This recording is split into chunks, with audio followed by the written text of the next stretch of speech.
ರೇಣುಕಾಸ್ವಾಮಿ ಕೊಲೆ ಪ್ರಕರಣ ಸಂಬಂಧಪಟ್ಟಂತೆ ದರ್ಶನ್ ಸೇರಿದಂತೆ ಒಂದು 4 ಮಂದಿ ಪೊಲೀಸ್ ಕಸ್ಟಡಿಗೆ ಅವರನ್ನು ಒಪ್ಪಿಸಲಾಗಿದೆ ಕೋರ್ಟು. ಇನ್ನು ಉಳಿದವ್ರನ್ನ ನ್ಯಾಯಾಂಗ ಬಂಧನಕ್ಕೆ ಒಪ್ಪಿಸಲಾಗಿದೆ.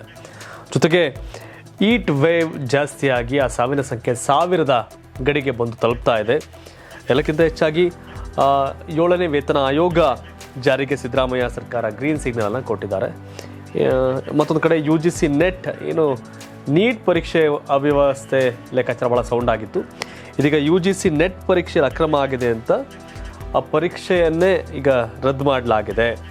ಜೊತೆಗೆ ಯುದ್ಧ ನಿಲ್ಲಿಸುವಂಥ ಮೋದಿ ಅಕ್ರಮ ನಿಲ್ಲಿಸೋಕ್ಕಾಗ್ತಿಲ್ವ ಅಂತ ರಾಹುಲ್ ಗಾಂಧಿ ಟೀಕೆಯನ್ನು ಮಾಡಿದ್ದಾರೆ. ಇದು ಇವತ್ತಿನ ಪ್ರೈಮ್ ಟೈಮ್ನ ಸುದ್ದಿಗಳ ಲೆಕ್ಕಾಚಾರ. ಈಗ ಹೆಡ್ಲೈನ್ಸ್.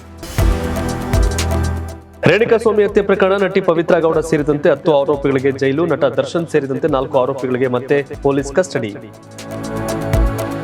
ರಾಜ್ಯ ಸರ್ಕಾರಿ ನೌಕರರಿಗೆ ಸಿಹಿ ಸುದ್ದಿ. 7ನೇ ವೇತನ ಆಯೋಗ ಜಾರಿಗೆ ಸಿದ್ದರಾಮಯ್ಯ ಗ್ರೀನ್ ಸಿಗ್ನಲ್. ಹಲವು ವರ್ಷಗಳ ಹೋರಾಟಕ್ಕೆ ಸಿಕ್ಕಿತು ಫಲ. ಹಾಸನ ನಗರದಲ್ಲಿ ಹಾಡು ಹಗಲೇ ಗುಂಡಿನ ಸದ್ದು. ವ್ಯಕ್ತಿಯೊಬ್ಬರನ್ನ ಹತ್ಯೆಗೈದು ತಾನು ಆತ್ಮಹತ್ಯೆಗೆ ಶರಣು. ಆಸ್ತಿ ವಿಚಾರಕ್ಕೆ ಕೊಲೆ ಶಂಕೆ. ನಿತೀಶ್ ಕುಮಾರ್ ಸರ್ಕಾರಕ್ಕೆ ದೊಡ್ಡ ಹಿನ್ನಡೆ. ಮೀಸಲಾತಿ ಪ್ರಮಾಣ ಹೆಚ್ಚಳ ಆದೇಶ ರದ್ದು. ಪಾಟ್ನಾ ಹೈಕೋರ್ಟ್ ಮಹತ್ವದ ತೀರ್ಪು. UGC ನೆಟ್ ಪರೀಕ್ಷೆಯಲ್ಲಿ ಅಕ್ರಮ. ಪರೀಕ್ಷೆ ರದ್ದುಗೊಳಿಸಿದ ಕೇಂದ್ರ ಸರ್ಕಾರ. ಯುದ್ಧ ನಿಲ್ಲಿಸುವ ಮೋದಿಗೆ ಪ್ರಶ್ನೆ ಪತ್ರಿಕೆ ಸೋರಿಕೆ ಸಾಧ್ಯವಾಗಲಿಲ್ಲವೇ ನಿಲ್ಲಿಸೋಕೆ ಎಂದ ರಾಹುಲ್ ಗಾಂಧಿ. ಟೀಂ ಇಂಡಿಯಾ ಮಾಜಿ ಕ್ರಿಕೆಟಿಗ ಆತ್ಮಹತ್ಯೆ. ಬೆಂಗಳೂರಿನಲ್ಲಿ 4 ಮಹಡಿಯ ಕಟ್ಟಡದಿಂದ ಬಿದ್ದು ಡೇವಿಡ್ ಜಾನ್ಸನ್ ಸಾವು.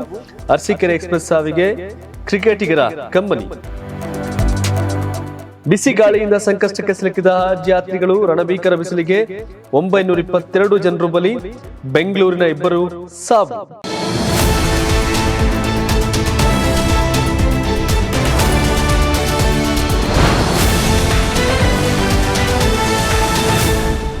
ರೇಣುಕಾಸ್ವಾಮಿ ಹತ್ಯೆ ಪ್ರಕರಣದಲ್ಲಿ ದರ್ಶನ್ ಹಾಗೂ ತಂಡಕ್ಕೆ ಸಂಕಷ್ಟ ಮುಂದುವರೆದಿದೆ. ಪ್ರಕರಣದ A1 ಆರೋಪಿ ಪವಿತ್ರ ಗೌಡ ಸೇರಿ 10 ಆರೋಪಿಗಳನ್ನು ನ್ಯಾಯಾಂಗ ಬಂಧನಕ್ಕೆ ವಹಿಸಲಾಗಿದೆ. ನಟ ದರ್ಶನ್ ಸೇರಿದಂತೆ 4 ಆರೋಪಿಗಳನ್ನು ಹೆಚ್ಚಿನ ವಿಚಾರಣೆಗೆ ಪೊಲೀಸ್ ಕಸ್ಟಡಿಗೆ ನೀಡಲಾಗಿದೆ.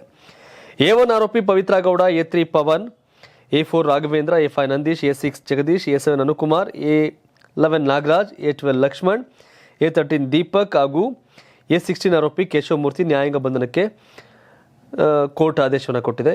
ಈ ಎಲ್ಲ ಆರೋಪಿಗಳನ್ನು ಪರಪ್ಪನ ಅಗ್ರಹಾರ ಜೈಲಿಗೆ ಶಿಫ್ಟ್ ಮಾಡಲಾಗ್ತಿದೆ. A2 Darshan, A9 Raju, A10 Vinay, A14 Pradosh ಅವರನ್ನ ಪೊಲೀಸ್ ಕಸ್ಟಡಿಗೆ ನೀಡಿ ನ್ಯಾಯಾಲಯ ಆದೇಶಿಸಿದೆ. ಯಾಕಂದರೆ ಈ 4 ದರ್ಶನ್ ಸೇರಿದಂತೆ ದರ್ಶನ್, ವಿನಯ್, ಪ್ರದೋಷ್ ಅವರೆಲ್ಲರೂ ಕೂಡ ಇನ್ನೊಂದಷ್ಟು ಹೆಚ್ಚಿನ ವಿಚಾರಣೆಗಾಗಿ ಪೊಲೀಸರು ಕಸ್ಟಡಿಗೆ ಪಡ್ಕೋತಾ ಇದ್ದಾರೆ. ಅದಕ್ಕೆ ನ್ಯಾಯಾಲಯ ಕೂಡ ಸಮ್ಮತಿಯನ್ನು ಸೂಚಿಸಿದೆ.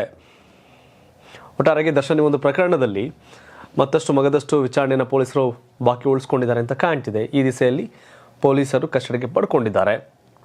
ಬಟ್ ರಾಜ್ಯ ಪೊಲೀಸರಿಗೆ ಹ್ಯಾಟ್ಸ್ ಆಫ್ ಹೇಳಲೇಬೇಕು. ಪೊಲೀಸರು ಈ ಒಂದು ವಿಚಾರದಲ್ಲಿ ಪ್ರಾಮಾಣಿಕ ಪ್ರಯತ್ನವನ್ನು ಮಾಡ್ತಾ ಇದ್ದಾರೆ.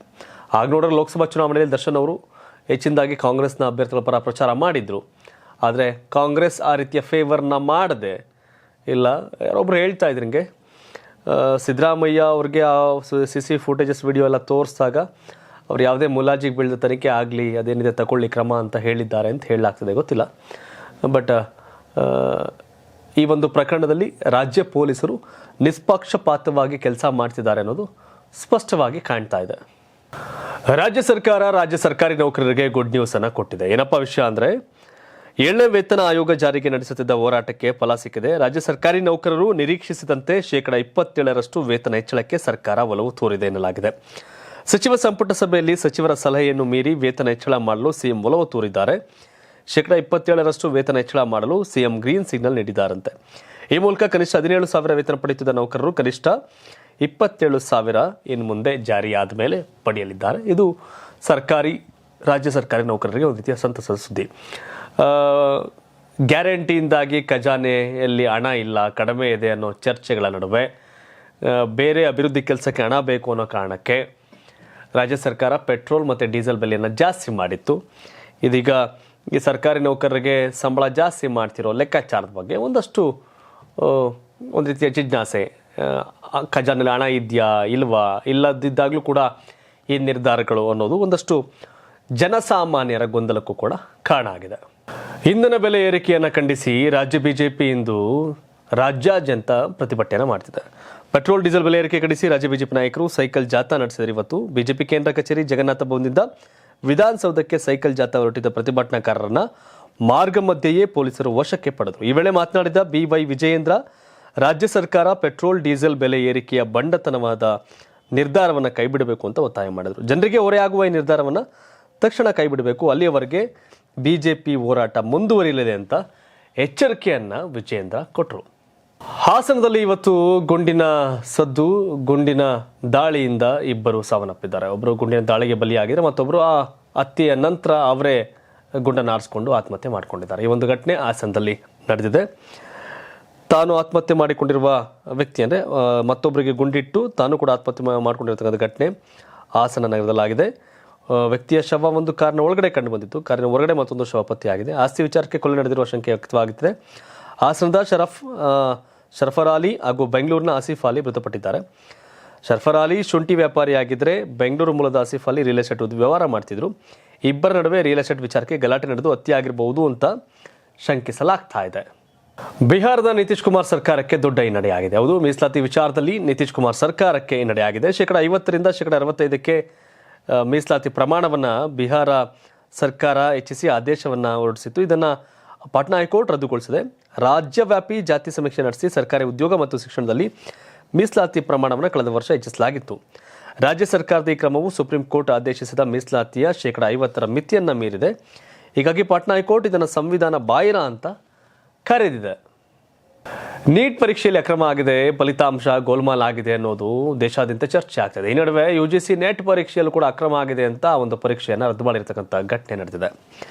ರಾಷ್ಟ್ರೀಯ ಪರೀಕ್ಷಾ ಸಂಸ್ಥೆ ಜೂನ್ 18ರಂದು ನಡೆಸಿದ ಉಪನ್ಯಾಸಕರ ಅರ್ಹತಾ ಪರೀಕ್ಷೆಯನ್ನು ಕೇಂದ್ರ ಸರ್ಕಾರ ರದ್ದುಗೊಳಿಸಿದೆ.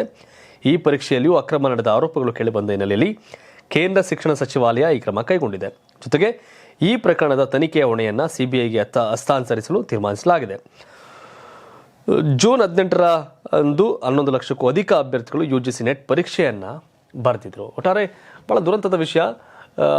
ನೀಟ್ ಪರೀಕ್ಷೆಯಲ್ಲಿ ಕೂಡ ಬಹಳ ಅಕ್ರಮ ಆಗಿ ಲಕ್ಷಾಂತರ ವಿದ್ಯಾರ್ಥಿಗಳು ಗೊಂದಲದಲ್ಲಿದ್ದಾರೆ, ಭವಿಷ್ಯ ಆತಂಕದಲ್ಲಿದೆ. ಈ ಸಂದರ್ಭದಲ್ಲಿ UGC ನೆಟ್ ಪರೀಕ್ಷೆಯಲ್ಲಿ ಕೂಡ ಈ ರೀತಿ ಅಕ್ರಮ ಆಗಿರ್ತಕ್ಕಂಥದ್ದು ಬಹಳ ಆಘಾತಕಾರಿ ವಿಷಯ. ರಾಹುಲ್ ಗಾಂಧಿ ಹೇಳಿದ್ದಾರೆ,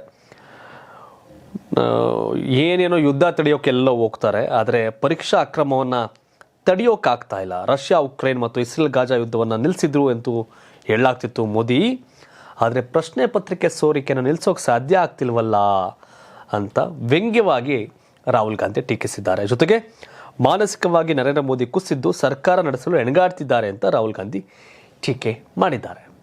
ತಮಿಳುನಾಡಲ್ಲಿ ಅಕ್ರಮ ಮದ್ಯ ಸೇವನೆ ಮಾಡಿ 37 ಮಂದಿ ಮೃತಪಟ್ಟಿರತಕ್ಕಂಥ ಘಟನೆ ನಡೆದಿದೆ.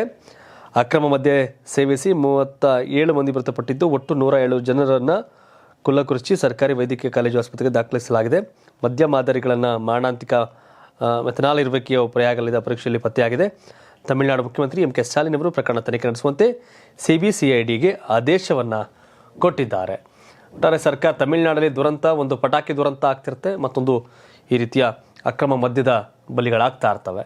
ಸೊ ಆದರೆ ಇದು ದೊಡ್ಡ ಮಟ್ಟಿಗಿನ ಸ್ಕ್ಯಾಮ್ ಅಂತ ಹೇಳ್ಬೋದು. DMK ಸರ್ಕಾರ ಇದೀಗ ಇದನ್ನು ತನಿಖೆಗೆ ಆದೇಶವನ್ನು ಮಾಡಿದೆ. ಟೀಮ್ ಇಂಡಿಯಾ ಮಾಜಿ ಆಟಗಾರ ಸಾವಿಗೆ ಶರಣಾಗಿದ್ದಾರೆ. ಟೀಮ್ ಇಂಡಿಯಾ ಮಾಜಿ ಕ್ರಿಕೆಟಿಗ ಹಾಗೂ ಕನ್ನಡಿಗ ಡೇವಿಡ್ ಜಾನ್ಸನ್ ಕಟ್ಟಡದಿಂದ ಬಿದ್ದು ಆತ್ಮಹತ್ಯೆಗೆ ಶರಣಾಗಿದ್ದಾರೆ. ಬೆಂಗಳೂರಿನ ಕೊತ್ನೂರಿನ SLV ಪ್ಯಾರಡೈಸ್ ಅಪಾರ್ಟ್ಮೆಂಟ್ನ 4ನೇ ಮಹಡಿಯಿಂದ ಬಿದ್ದಿದ್ದಾರೆ. ವೇಗದ ಮಧ್ಯಮ ಬೌಲರ್ ಆಗಿ ಗುರುತಿಸಿಕೊಂಡಿದ್ದ 54 ವರ್ಷದ ಜಾನ್ಸನ್ ಕೆಳ ಕ್ರಮಾಂಕದ ಬ್ಯಾಟ್ಸ್ಮನ್ ಆಗಿದ್ದರು. 1996ರಲ್ಲಿ 2 ಟೆಸ್ಟ್ ಪಂದ್ಯಗಳನ್ನು ಆಡಿದರು, 3 ವಿಕೆಟ್ಗಳನ್ನು ಪಡ್ಕೊಂಡಿದ್ದರು. ಇವರು ಈಗ ಕಟ್ಟಡದಿಂದ ಜಿಗಿದು ಸಾವನ್ನಪ್ಪಿದ್ದಾರೆ. ಸೌದಿಯಲ್ಲಿ ಬಿಸಿಗಾಳಿಗೆ ಬಲಿಯಾದವರ ಸಂಖ್ಯೆ ದಿನೇ ದಿನೇ ಜಾಸ್ತಿ ಆಗ್ತಿದೆ. ಸಾವಿನ ಸಂಖ್ಯೆ 1000ದ ಗಡಿಗೆ ಬಂದು ತಲುಪಿದೆ. ಯಾತ್ರೆಗೆ ತೆರಳಿದ್ದ ಬಹುತೇಕ ಮಂದಿ ಬಿಸಿಗಾಳಿಗೆ ಸಿಲುಕಿದ್ದಾರೆ. ಹೆಚ್ಚಿನ ಉಷ್ಣಾಂಶದಿಂದ ಯಾತ್ರಾರ್ಥಿಗಳ ಸಾವಿನ ಸಂಖ್ಯೆ 922ಕ್ಕೆ ತಲುಪಿದೆ. ಹಜ್ ಯಾತ್ರೆಗೆ ಹೋಗಿದ್ದ ಭಾರತೀಯರಲ್ಲಿ 80 ಮಂದಿ ಮೃತಪಟ್ಟಿದ್ದಾರೆ ಎಂದು ವರದಿಯಾಗಿದೆ. 922 ಮಂದಿ ಪೈಕಿ ಈಜಿಪ್ಟ್ನ 600 ಮಂದಿ ಸಾವನ್ನಪ್ಪಿದರೆ ಜಮ್ಮು ಕಾಶ್ಮೀರದ 9 ಮಂದಿ, ಬೆಂಗಳೂರಿನ 2 ಮೃತಪಟ್ಟಿದ್ದಾರೆ ಎನ್ನಲಾಗ್ತಿದೆ. ಈ ಸುದ್ದಿ ಪ್ರಸಾರ ಆಗುವ ವೇಳೆಗೆ ಆ ಸಾವಿನ ಸಂಖ್ಯೆ 1000ವನ್ನು ದಾಟಿರುತ್ತೆ. ಯಾಕೆಂದರೆ ನಿನ್ನೆಗೆ ಮತ್ತು ಇವತ್ತಿಗೆ ಕಂಪೇರ್ ಮಾಡಿದ್ರೆ ಆ ಸಾವಿನ ಸಂಖ್ಯೆ ಹೆಚ್ಚಳ ಆಗ್ತಾ ಇದೆ. ಸೊ ಯಾರಾದರೂ ಸೌದಿ ಕಡೆ ಆ ಕಡೆ ಪ್ರಯಾಣ ಬೆಳೆಸೋದು, ನಾಟ್ ಓನ್ಲಿ ಸೌದಿ, ಉತ್ತರ ಭಾರತದಲ್ಲೂ ಕೂಡ ಹೀಟ್ ವೇವ್ ಜಾಸ್ತಿ ಆಗ್ತಿದೆ. ಸೊ ಹಾಗಾಗಿ ಅತಿ ಹೆಚ್ಚು ಉಷ್ಣಾಂಶ ಇರತಕ್ಕಂಥ ಪ್ರದೇಶಗಳಲ್ಲಿ ಮನೆಯಿಂದ ಹೊರಬಾರದಿರೋದು ಸೂಕ್ತ ಅಂತ ಹೇಳಬಹುದು. ಇದಿಷ್ಟು ಇಂದಿನ ಪ್ರೈಮ್ ಟೈಮ್ ನ್ಯೂಸ್ ಆಗಿತ್ತು. ಸುದ್ದಿಗಳ ಬಗ್ಗೆ ತಮ್ಮ ಅಭಿಪ್ರಾಯವನ್ನು ಕಾಮೆಂಟ್ ಮಾಡಿ ತಿಳಿಸಿ. ಧನ್ಯವಾದ. ಹಾಗೆ ರಾಹುಲ್ ಗಾಂಧಿ ಇವತ್ತೊಂದು ಆರೋಪ ಮಾಡಿದ್ದಾರೆ. ಇಸ್ರೇಲ್ ಪ್ಯಾಲೆಸ್ತೈನ್ ಯುದ್ಧ ಜೊತೆಗೆ ರಷ್ಯಾ ಉಕ್ರೇನ್ ಯುದ್ಧವನ್ನು ನಿಲ್ಲಿಸುವಂಥ ಮೋದಿ ಯಾಕೆ ಪ್ರಶ್ನೆ ಪತ್ರಿಕೆ ಸೋರಿಕೆಯನ್ನು ನಿಲ್ಲಿಸೋಕೆ ಸಾಧ್ಯ ಆಗ್ತಿಲ್ಲ ಅಂತ ಟೀಕಿಸಿದ್ದಾರೆ. ಈ ಬಗ್ಗೆ ತಾವೇನು ಹೇಳ್ತೀರಿ? ಕಾಮೆಂಟ್ ಮಾಡಿ ತಿಳಿಸಿ. ಧನ್ಯವಾದ. ಇದು ಕರ್ನಾಟಕ ಟಿವಿ, ಕನ್ನಡಿಗರ ಧ್ವನಿ.